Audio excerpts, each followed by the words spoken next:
Vaccination को लेके कुछ दिनों से भ्रांतियां बनी हुई हैं कि वैक्सीनेशन नहीं हो पा रहा।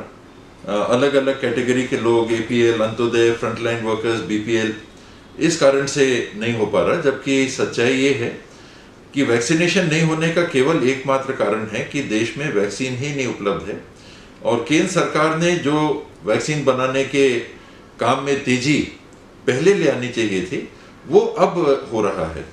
तो जब से वैक्सीनेशन को 20 करोड़ वैक्सीन महीने की मिलने लगेंगी, तब जाके हम ये मान सकते हैं कि वैक्सीनेशन में कुछ तेजी आएगी और 7 महीने के अंदर पूरे देश में वैक्सीनेशन हो सकेगा, अगर 20 करोड़ वैक्सीन एक महीने में बनेगी। अभी 20 करोड़ का 40% मानिए वैक्सीन अभी देश में बन रही है, करीब 8-8.5 करोड़ वैक्सीन ही बन रही है। और ये कारण है, लोग भ्रम फैला रहे हैं कि एपीएल की बात है तो अंत्योदय की बात है, अंत्योदय वाले नहीं आ रहे। तो वो भी मैं आपको जानकारी दे दूं कि अंत्योदय के लिए जितना आरक्षण किया गया था उससे ज़्यादा लोग आ रहे हैं।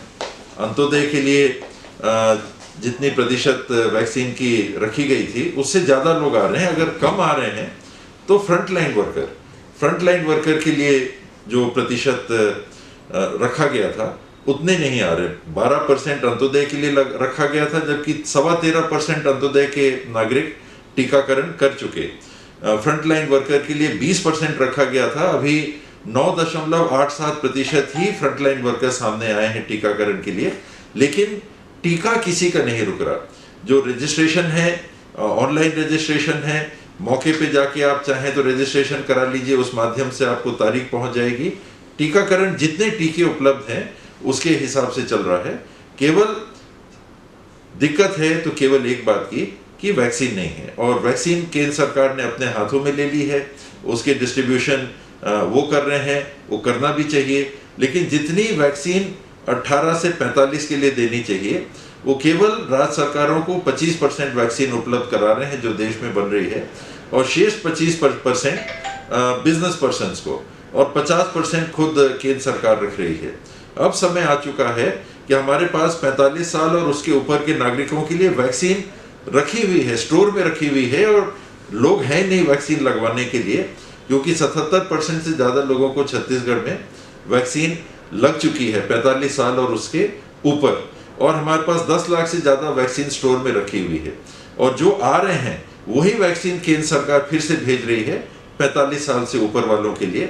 अब उनको ये नीति का भेद खत्म कर देना चाहिए कि 18 साल अलग और 45 साल अलग, एक जगह वैक्सीन उपलब्ध कराएं। जो नागरिक आएंगे उनको सिलसिलेवार लगती जाएगी वैक्सीनेशन, और तभी जाके नागरिकों को राहत होगी। ये जानकारी आपसे साझा करनी थी कि कोई भ्रम नहीं होना चाहिए कि वैक्सीन नहीं लगने का कारण कोई दूसरा है। वैक्सीन नहीं लगने का कारण एक ही है कि देश में वैक्सीन बन नहीं रही हैं। केंद्र सरकार अब कोशिश कर रही है, ये जून महीना चालू हो गया, साल का 6ठा महीना चालू हो गया। साल के पहले महीने में घोषणा हुई थी वैक्सीनेशन की, उस समय से अगर वैक्सीन बनाना हम चालू कर देते, बढ़ाने का काम चालू कर देते, तो ये दिक्कत नहीं आती। अब जब वैक्सीन उपलब्ध होगी, सुचारू रूप से छत्तीसगढ़ में भी टीका लगता जाएगा।